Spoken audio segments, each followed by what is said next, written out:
thoughts, and I want to hear yours too. Yeah, absolutely. Um, I'm just going to quickly check that YouTube is going, and it says we are, so I trust it. There's a little red live button in the bottom right hand corner. But Laura, we made it through the season finale of The White Lotus. And first off, thanks so much for jumping on late on a Sunday night and Oh, joining me yeah. to talk about what was a wild finale to season 3 of The White Lotus. I just want to say, Laura, for future reference, just in case you ever come across this situation, please wash out your smoothie blender before you decide to make the next morning smoothie. Yeah. In that moment when Lachlan did that, I felt myself like I was wanting to scream at my computer, but I couldn't because I'm visiting my grandparents right now, and I didn't want to have to be like, listen, I have to explain the entire plot of this season of The White Lotus so that you can understand why I'm screaming at my computer. But it was such like an unobservant teenage boy thing to do, but also something I think he did kind of out of a little desperation to prove himself to his brother, who had just told him, I can't make you a man. You have to take the steps to do that for yourself. And yeah. So And that it happened, and we can talk about all the fallout that happens with the Ratliffs in this episode. But it is um, unfortunate though that Lachlan felt like in order to make more of a man of himself, he needed to make his own protein shake. well, that's what he's watched his brother do. And I think that we can finally see in this episode that he is just trying to emulate what it is he thinks his brother is signaling that he should do. Just like in the little threesome they had a few episodes ago, Lachlan finally confirmed in this episode, hey, it seems like you only care about one thing, and it seemed like you were kind of left out. And I'm just a people pleaser in a family of narcissists. So there you go. Actually wrote Um, that line down that he said, and yeah. the whole season for him as a character is really about trying to fit in, trying to find himself. And it was pretty clear, at least I thought, once we were set up such that Lachlan was going to be the one that Timothy was going to give the hall pass to here, and went to tell him, no, you're gonna, no, no, you're not old enough. Go get a Coca Cola. Felt like it was setting us up for if it didn't happen, which it doesn't, because Timothy steps in and decides that he's not going to take out 4/5 of his entire family, that Lachlan was going to be on the chopping block. And that is exactly what ends up happening. But what would you say the experience that he goes through is when he takes this, poisonous fruit? Clearly, it didn't. Well, I mean, we could debate. Maybe he did take enough to kill him, and it was just he's so pure that that's what ended up saving him. Did he go through some kind of cathartic experience? He says directly to Timothy at the end of the episode that he thinks he saw God. Yeah. And there's the whole water analogy with him swimming and going back to what the Buddhist monk said a couple episodes ago. And then there's Timothy on the boat at the end of the episode watching the water go up and fall back down. So I wanted to get your thoughts on that. Yeah. I mean, gosh, when we first saw the drowning imagery, just starting there, I at that point I was like, wow, holy shit, they're actually going to kill, the probably most sensitive and vulnerable member of this family, and the person who realistically I think has the best chance of getting out of this family dynamic.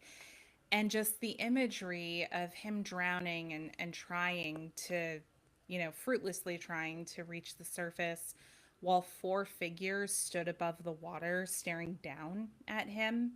Obviously, I think those figures, they didn't look like the family, but I think they were intended to at least somewhat represent how distant and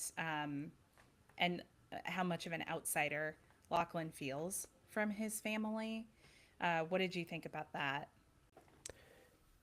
I think that's spot on. The silhouettes looked almost monk-like, Mm-hmm. but I do think, to your point, that they were meant to represent his family, the four people who he is seen as looking down on him, just like he's being looked down on in this particular situation. But something changes, though. Maybe it's Timothy finally coming out and finding Lachlan in that situation, and I really don't know what it is. I mean, sometimes you just have to kind of chalk it up to something that you can't Karma. quite karma. Yeah, you can't quite put your finger on, and it would be somewhat insidious if Timothy had planned for the the murder of his family and his own suicide, only for Lachlan to be the one who ends up paying the price for all of that. Yeah, definitely. And ultimately, I think, Lachlan surviving here is really like the vehicle for Timothy to finally Come clean. kind of like, yeah, come clean, shit or get off the pot, basically, and realize, okay, yeah, we're going to be kind of in for it economically and legally when we get home, but we're still alive because he had that few moments where he genuinely thought that he had directly caused the death of the son that he didn't intend to kill. Right. And when he had that weighing on his conscience, it sobered him up real quick. I think it also helps that he ran out of lorazepam. I was going to ask that because Yeah. we see his ability to make decisions. Not that he still wasn't going through with creating, the poisonous drinks, but he does stop his family members from drinking them, and then he does, you know, have the right frame of mind to be able to go out and to try and save Lachlan. We don't know if he actually does anything that ends up leading to his son coming back to life, but there is something to be said for the fact that he isn't on that medication at that time. And so I was going to ask that question actually, which was, do you think that him coming off the lorazepam had something to do with him making the decision in that moment to knock the glass out of Saxon's hand and to pour all of those drinks down the sink? Yeah, I think it's clarity, right? Because so far as we've watched Timothy descend into this lorazepam hole that he's been falling into, every time we see a shot from his perspective, everything's blurry. And we see the difference with which he thinks about the droplets of water analogy that he was given earlier in the season at the monastery, and how he's experiencing that uh, analogy here in the finale. Really seems like there's been a transformation. And I wanted to ask you, because I walked away from this episode feeling like Timothy, actually, all the men, I think, in the Ratliff family do walk away transformed. And I think, um, I think Victoria is who she always was. And I think Piper, we can talk about her next. I think she discovers that she's more like her mother than she Mm, thought she was. So, really totally. interesting because it feels like the whole season is being set up to kind of um, drive predictions that someone like Piper is going to be more likely to stay behind and to have this transformative experience because she's the one they're seeking it. But she actually realizes she can't do it. No, she complains about the food and her tiny room and the bed with stains and the no air conditioning, and she just can't live like that. She uses those words, and that's what locks her in as the fourth for Yep. Timothy. And the other piece with just quickly with Lachlan that we didn't touch on, but have to imagine what this would have been like for him psychologically to go through the four members of his family dying right in front of him. I And was thinking about that too. I was what is like, the oh my likelihood God. then that he doesn't try and do something to himself as a result of that? He might just go and drink the rest of what's in the blender, even though his father told him not to. So, in many ways, I think that Lachlan, because of the answer that he gives Timothy, that he says that he can live without money. And maybe that answer changed as a result of his stay in the monastery. We don't know. But I do think Lachlan saves his own family. Mm-hmm. I really I do. think so too. I mean, honestly, I feel like, um, I feel like the Ratliffs were a huge misdirect this entire season because between all of them, it just seemed like somebody was going to commit suicide. Somebody, and I was thinking Saxon was going to be in the wrong place at the wrong time. Like, it's just so interesting to watch the family kind of walk away from this experience cleansed in a Mm, way. And like Timothy as the matriarch, especially, or not matriarch, patriarch. It's late. Timothy is the patriarch. I think it's safe to say that the Ratliff family falls into like a very stereotypical heteronormative family structure with the father, aka the breadwinner at the top, who kind of sets the tone for the rest of the family. And that's what he's doing here at the end by saying, guys, we're going to be okay. It's going to be yeah. hard, but it's going to be okay. And really, it seems like the only person who kind of understands in this moment is Saxon. He kind of had a look of curiosity that nobody else had, but I think it's because he was catching on to the fact that something was wrong with the business. Especially because he's probably getting a lot of the same communication that his father would be getting, given that he Mm-hmm. works for the company. But I did want to go back to what you were saying about the transformation that these characters go through. I do think that Timothy goes through a transformation. He says that family is the most important thing at the very end of the episode. I'm not sure that that's something that Timothy Ratliff would have said coming into season three Mm-hmm. of the White Lotus when they first get to Thailand. And Saxon really, I think he starts to see, at least for him, what he's missing out on in life, and maybe that there are more important things than the things he put value on when he, same thing when he first got here to Thailand. There's this really kind of cute moment where it's Saxon reading a book and gets called out by Piper, and he hits her on the head the same way that he does early on in the season. But early on in the season, he's hitting her on the head with her book versus this Mm-hmm. time it's his book. And and you can see the longing for the way that Chelsea and Rick interact with each other, the way he's staring down the beach saying, well, why the hell can't I have something like that? And I Yeah, he think, wants more. yeah, he wants more. He So, definitely does.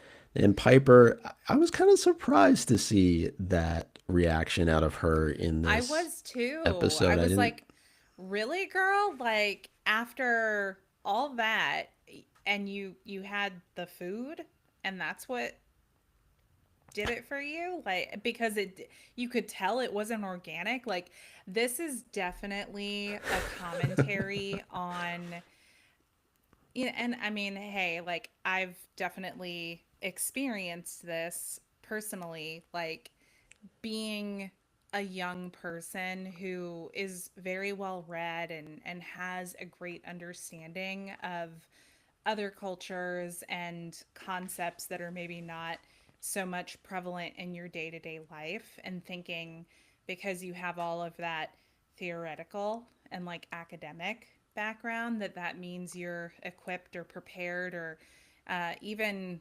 qualified to be, entering these settings and forming your own life around them. Or rather, I think in Piper's case, she was trying to form that around her. And I think she realized that it was a square peg, round hole situation that she was trying to force, that she really was not prepared to do. So while it is surprising, I also feel like we've all known people like that. Mhm. I think people who are maybe less worldly than they might portray themselves to be. It's just hard because I don't feel like we spend as much time with her as maybe we do with Saxon and Lachlan. So to have that reveal come in the final episode was certainly surprising. And then to see her go on a little bit of a shopping spree with her mom in that, you know, shop that was robbed Mm-hmm. earlier on in the season, it's almost like, here, you know what, material things will make you feel better. And that just, for me at least, that's not how Piper had come across for the better part of 7 episodes. But I think for her, it's always been she's trying to run away from her family, and maybe she realizes that she's got it pretty good. Yeah. Well, I think she realizes that running away from one's family is easier said than done, especially for someone like her who is clearly so dependent on her family. Like, realistically, how successful do we think someone like Piper would have been Mm, moving to a monastery for a year? I think it would have been a rough transition for her. It would have been extremely bumpy because she's never really had to live in anything less than affluence, you know? it's true. So Well, let's, speaking, yeah, oh, go ahead. yeah, Shift I was gears going to for say, us. yeah, speaking of transformations, the one that shocked me was Belinda. I did not think that she would trade her morals for the right dollar amount, but she does. She got And paid. yeah, oh, and I mean, good for you, girl. But also, this is a transformation that I don't think is uh, it's not a good one. I don't think it's a good karmic transformation, and it makes me wonder how we might see things play out for Belinda moving forward, or if this is them kind of letting her sail off into the sunset and we're not going to see her again. But Literally. I was extremely surprised by that, because it does feel like an extreme shift for her character. It does. And I know that it was pitched in a way that this is what Tanya ultimately wanted. So does Belinda get what she wanted, and now Gary gets what he wanted? Though Belinda still knows the truth, and I think that's what the rub is in all of this, and that she is okay with the fact that Gary killed Tanya as long as she gets the money to be able to. She doesn't have, I mean, she tells Greg slash Gary that she's going to go start her business and make good on her promise, but we don't know necessarily that to be true. That's a lot of money. And she even says she wants to go and kind of disappear a little bit. So I was taken aback by her decision, though I'm wondering now, and it's never too early to talk about what lies ahead. Does this wrap up her story? Does this put a bow on her story? Does it wrap up Gary's story? And we head Yeah. into season 4. I know I keep going back and forth between calling them Greg and Gary. I'm sorry. Well, Greg Gary. Yeah, The G's. double G. Double And G. Yeah, we can call him that. does this allow us to go into season 4 of the White Lotus, which we know has been picked up by HBO, with a totally different set of characters? Maybe we can talk about if there's any from this season or prior seasons that we think would be fun to see make a return. But has this storyline now kind of played itself out? I was wondering the same thing, and I think if they wanted to, they could, say that Belinda's storyline is wrapped, so is Greg Gary's. But I think there's something here they can play with if they want to, which is that in her own way, Belinda is kind of to porn shy what Tanya was to Belinda. Yep. And Belinda leaves porn shy, leaving or leaves him feeling very similarly sad and disappointed when she goes away, even though she never promised him anything, to No. be clear. I mean, the way that she navigated that dynamic was completely different from what Tanya did, but it's very clear that he really had feelings for her, and he was also interested in this business venture that he had proposed, and rather than make the time to sit down and actually have a discussion about both of those things, Belinda cuts it off pretty quickly. It's pretty blunt, I would say, like not unkind, but it's very direct. It's reminiscent though too of what happens in season 1 when Tanya does come to Belinda Yeah. and Belinda ends up shredding her business plan.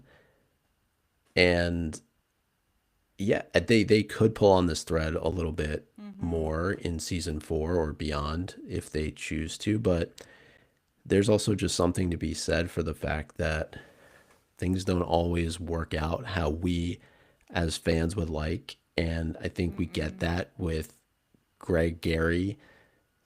They get like this great almost Bond villain shot of him at the end of the episode where it's like coming in from behind and you see all the people hanging out at his pool and he's Mhm. getting a wink. Or I'm assuming from Chloe, it's like, hey, he's interested in doing what they had proposed to Saxon, that one guy that she's standing close to. But Yeah.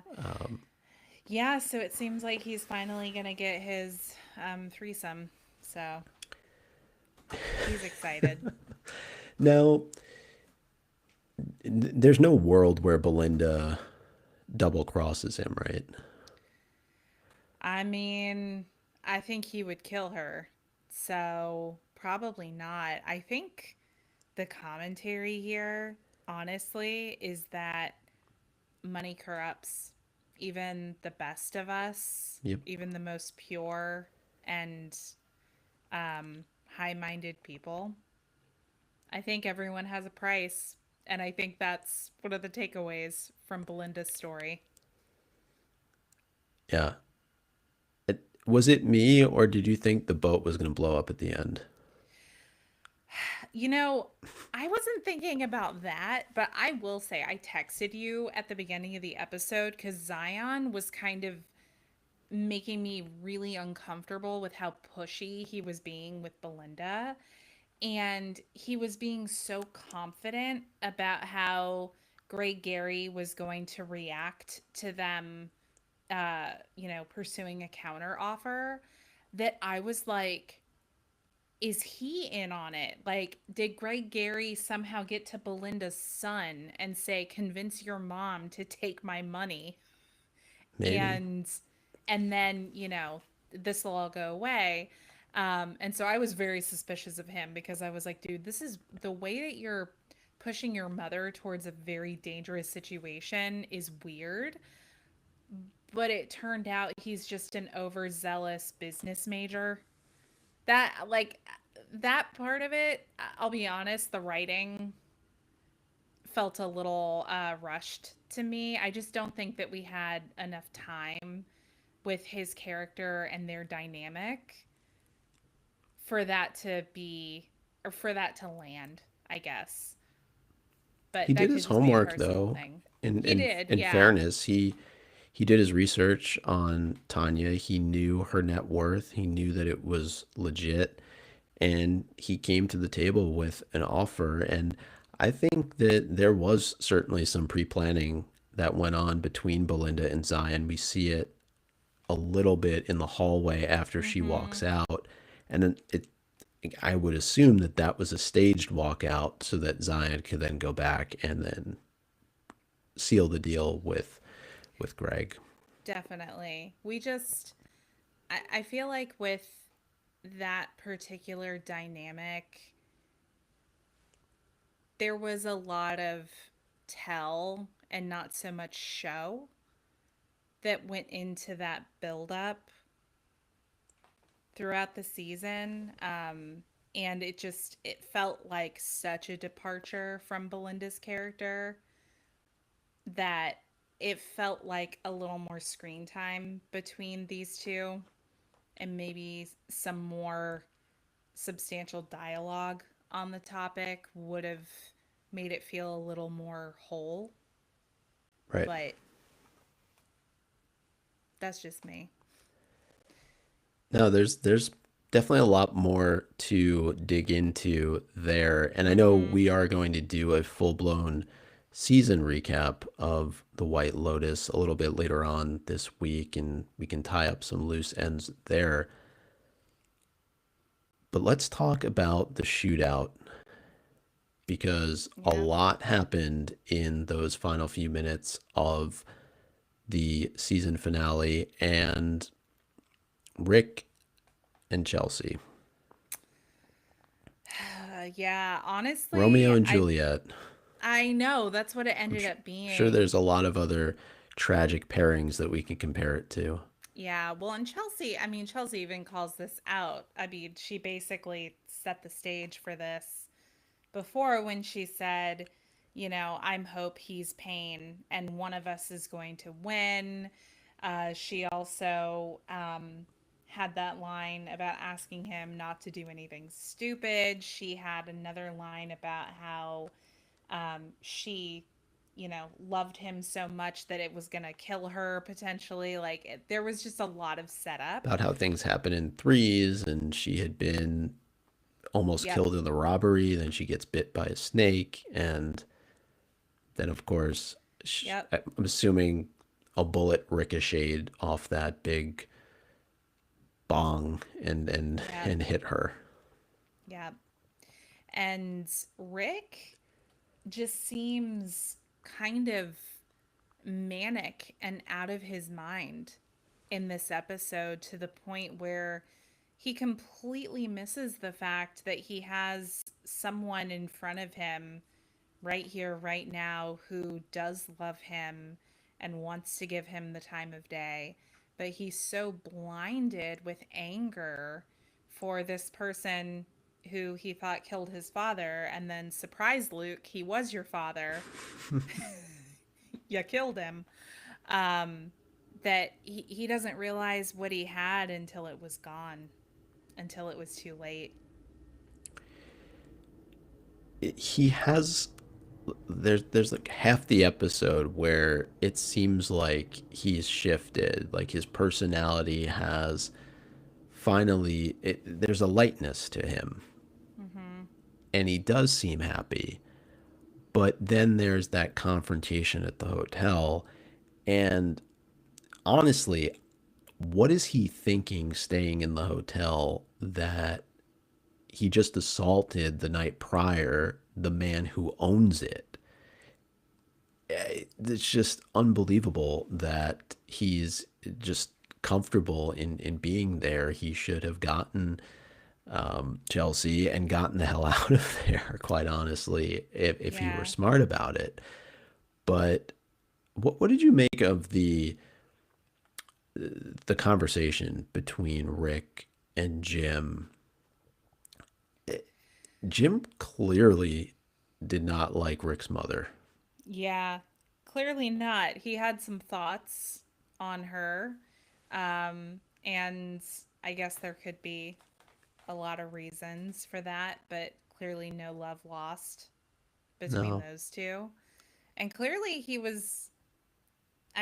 clearly he was running away from her and running away from, his responsibilities as a father to Rick, to pursue his various business interests in Thailand right. and live this other life and have another family. And Rick is just so consumed by the hatred and the love that he didn't have in childhood that he it's his death. It's the death of him. He's literally been working towards that his entire life, it seems like. And he does try to go for help. That's Mhm. the worst part of all of this is he is trying to find an outlet, but unfortunately the person he's trying to get help from is currently booked with Zion and he needs to wait. And it's in that waiting period that it must be just seeing, Jim happy, seeing him taking photos with, celebrity and just kind of enjoying this high life. And certainly after the way that he says the things that he does about Rick's mother, it's overload for him. And he walks right up to him, pulls his gun off of him. And also, again, with the bodyguards, these bodyguards are terrible. Yeah, these bodyguards suck. They should just be standing on either side of them while the photo's being taken. But I guess within the comforts of the White Lotus, you would think that the owners would be safe, but clearly Yeah. not the case. And Nope. Rick does what he couldn't do just the night prior, Mhm. or 2 nights prior in that case. But Yeah. What do you chalk that up to? Like, why is it that he couldn't do it before, but he feels bold enough to do it now? Is it simply the confrontation in which Jim insults his mother? Because he does make that comment where he's like he insulted my mother, and you can tell that really kind of amps him up. But I just thought it was interesting that when he literally had one foot out the door, just that confrontation was enough to trigger him to turn right back around and go back in for another round. yeah, in the moment that he's in the house, I think he almost pities Jim, Mm-hmm. and he sees him as this frail old man in this very vulnerable state, and he can't go through with it. And perhaps part of him is also thinking about Chelsea in the back of his mind and getting back to her. And then while that was planned, I don't think the confrontation at breakfast was anticipated. And so maybe chance played a role here too. And the difference being, though, that maybe there's something to be said for killing Jim in this place that he built and taking everything away from him that way. Mm-hmm. I don't know. I'd have to think on it a little bit more, but it did seem strange that he could, you know, change in that short of a period of time. Yeah. Well, what about our other well, one of our other pairs of lovers, Guy Talk and Mook. So Guy Talk makes it through. he finally impresses her. Yeah, we were worried about him. We were like, oh no, they're He gonna was at get the Guy top of Talk, my but list. yeah, It's so interesting watching a character like Guy Talk because he has such strong morals, and you contrast him in this episode with somebody like Piper. It's just like two totally different ends of the spectrum, but yeah, ultimately, you know, he was doing what he was ordered to do by his boss in this case in Shritala, and I mean the other bodyguards weren't about to step in because they were both dead. I mean Rick's a good hmm, shot, by the way. Uh, yeah. Again, calling out why these are terrible bodyguards. One dude took out all your bodyguards. right. But Gaitan goes through a lot of struggle in this episode, and Hmm. we see it from early on when Valentin comes up and they're having the conversation about the fight the night prior, and then Gaitak kind of shows his hand a little bit, and Valentin follows up a little bit later on in the episode saying, "Look, I know you know that basically it was me and my boys who robbed the shop here at the White Lotus." Oops.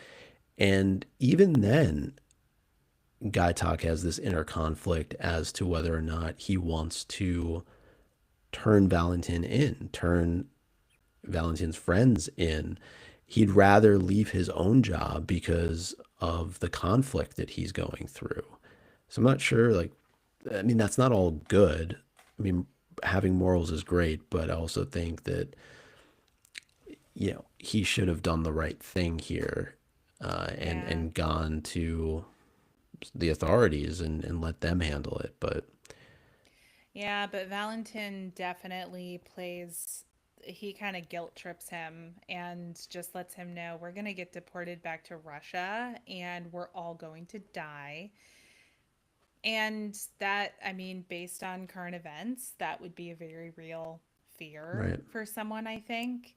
So I think Guy Talk is also kind of doing a moral balance here to say, like, what's worse, letting someone off the hook for stealing assets of financial value or potentially putting someone in a position where they might die. So I think that's kind of the calculus he's writing, but then he ultimately kills someone. right. But I guess he's able to justify it in so much as like that person had just killed his boss. Yeah. But I think a lot of it has to do with Mook's urging too. Like I think that's really what pushes him over the edge of being able to pull the trigger.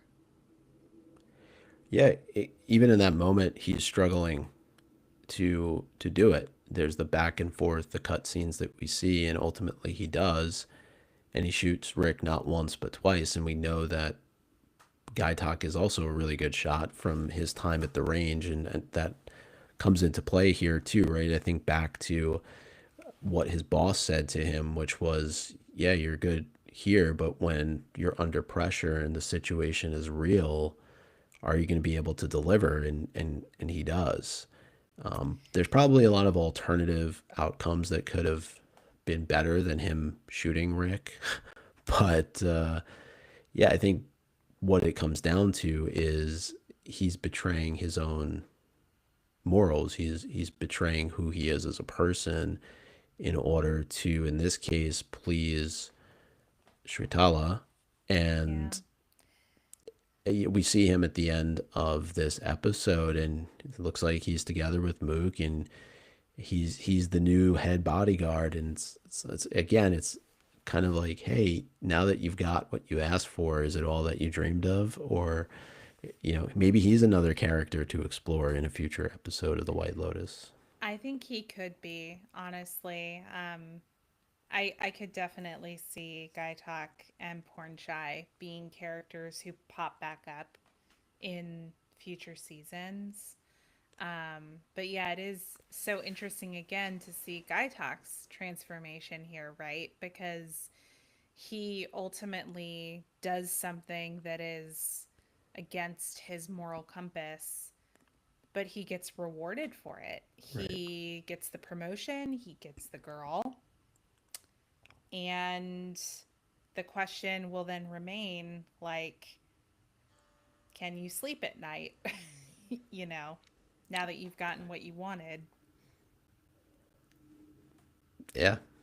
Yep. For for him, it's it he was a fun character to Mm-hmm. kind of follow this season, and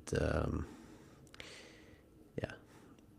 Well, the last of the characters that we haven't really touched on here are the girls, right? Yeah, I mean, What are their names they, again? Sorry, Jacqueline, I'm joking. Kate, and Lori. Yeah. So I'll be honest with you, I just got them straight in the last week or so. They reconciled. You predicted this a couple episodes ago that we were going to be working towards a reconciliation. But I wanted to ask you actually, how sincere did you feel that was? Because it honestly felt very performative and fake to me. Like, we all know we're going back to our separate corners now, and we're probably not going Yeah. to see each other again for a long time. So, for keeping up appearances' sake, we're going to make up and have one last fun night while we're in Thailand. Mm. Oh, I didn't feel like Lori's her I don't even know if you would call it an apology was genuine, because she ended it by saying, "Well, I'm just happy to have a seat at the table." And then, she's like, "You have your beautiful face and you have your beautiful life, and I'm just happy to have a seat at the table." Like, it almost feels like a fuck you to the both of them, rather than like the other two were I think mostly genuine in what they were saying. They could still be vain and be genuine at the same time, but yeah, Lori felt a little bit off to me.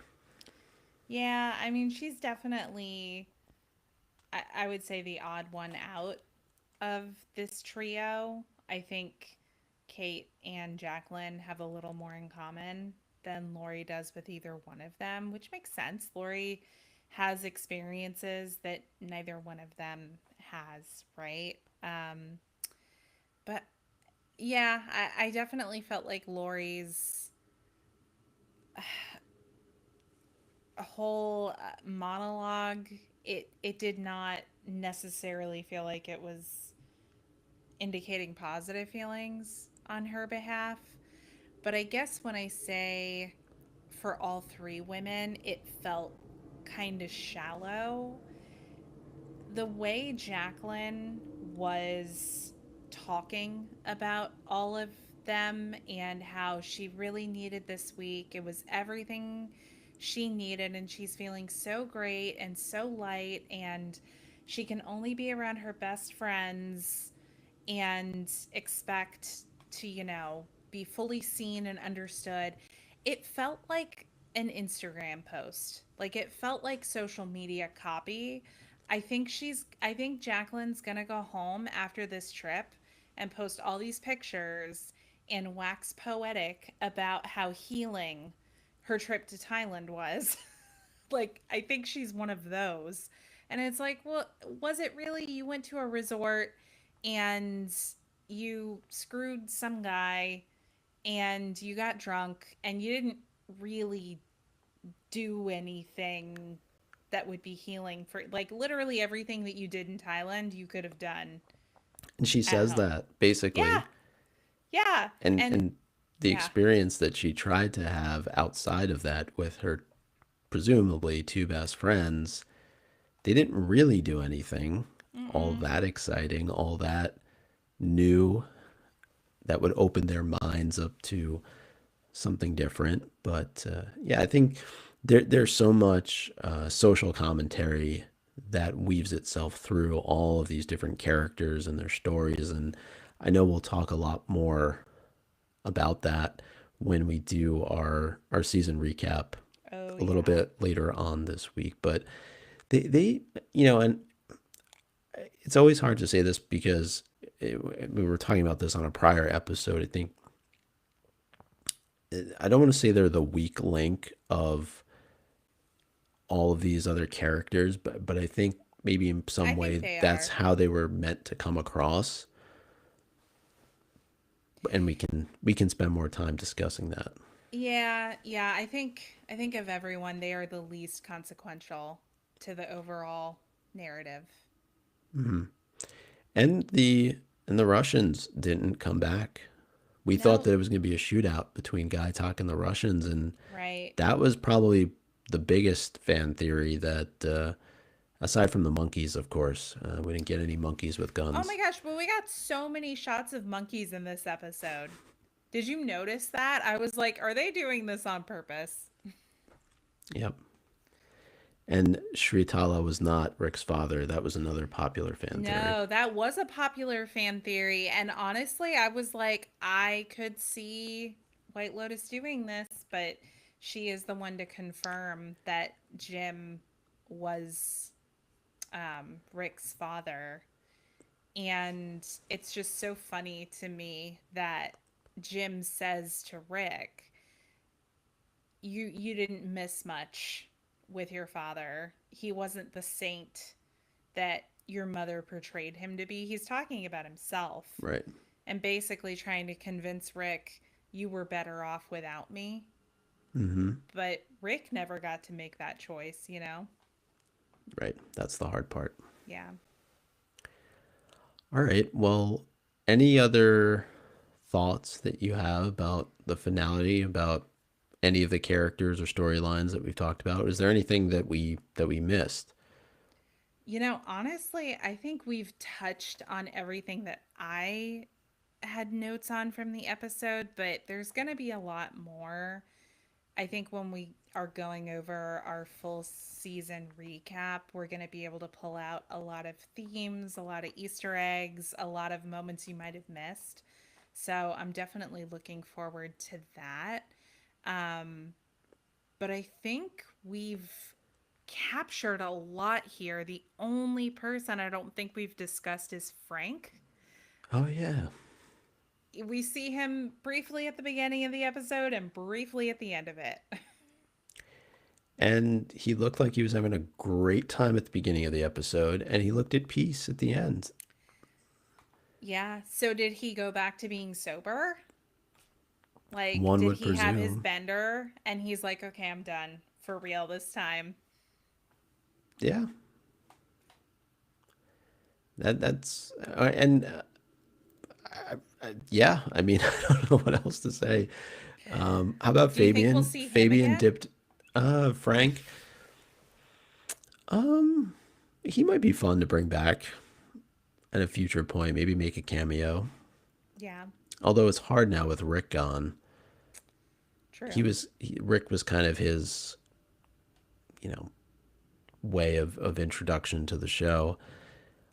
But and then Fabian looked like he just took a dip in the Lotus Pond when Rick Yeah, showed up. yeah.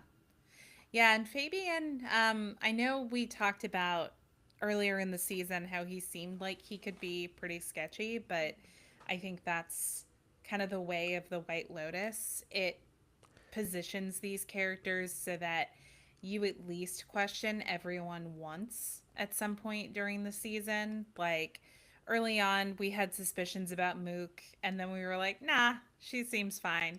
And then last week, we had renewed suspicions because she started acting a little bit differently. Yeah.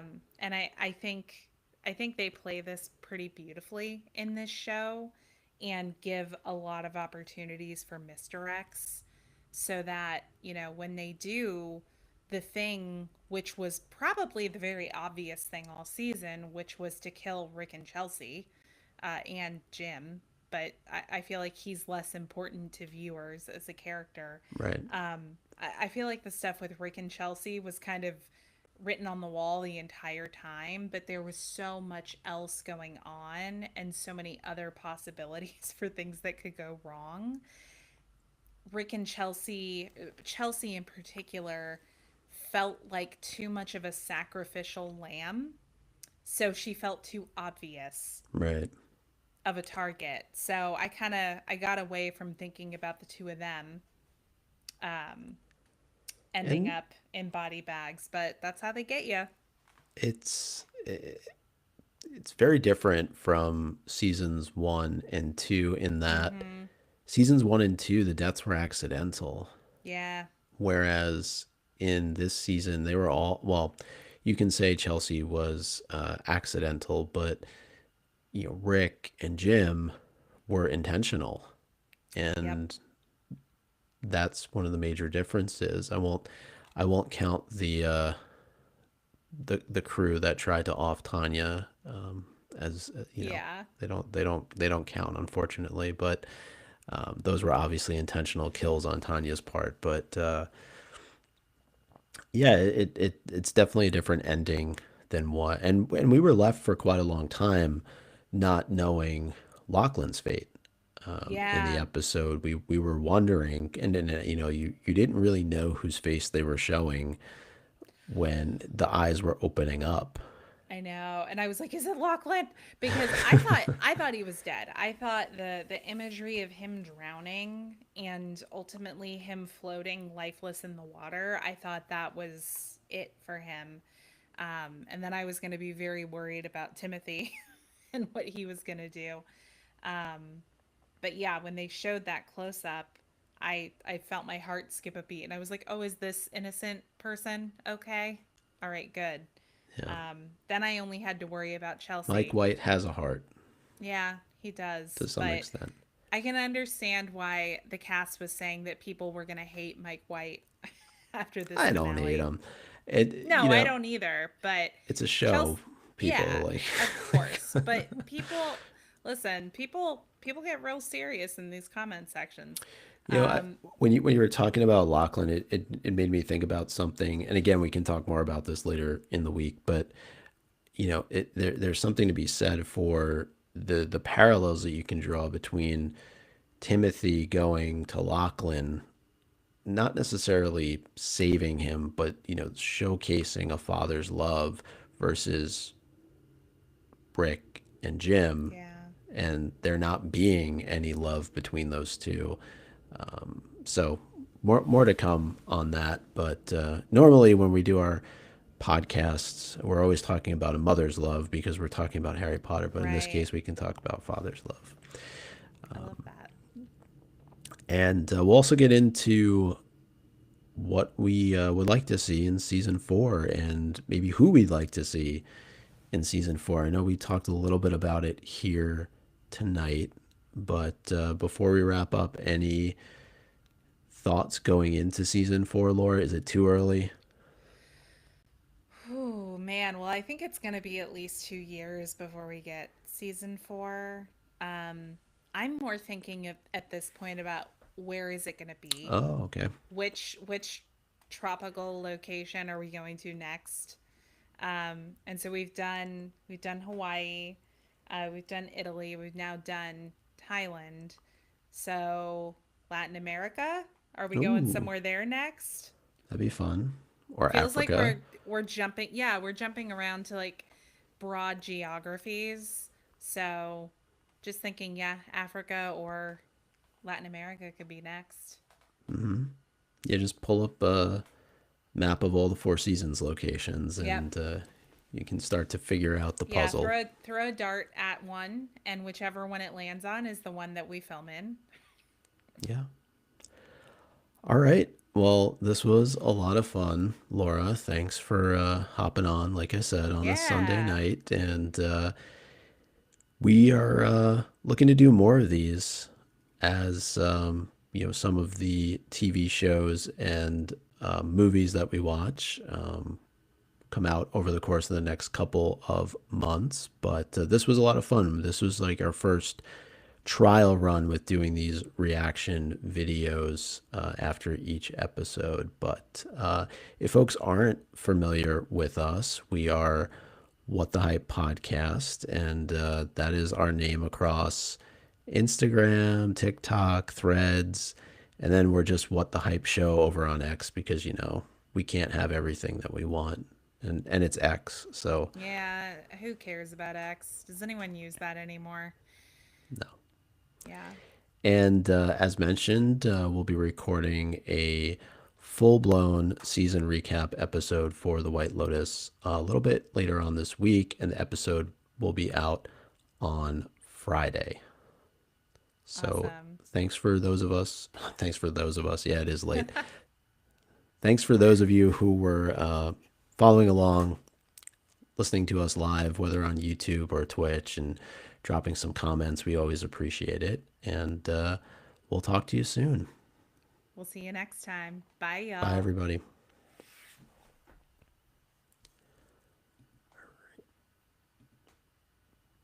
Boom.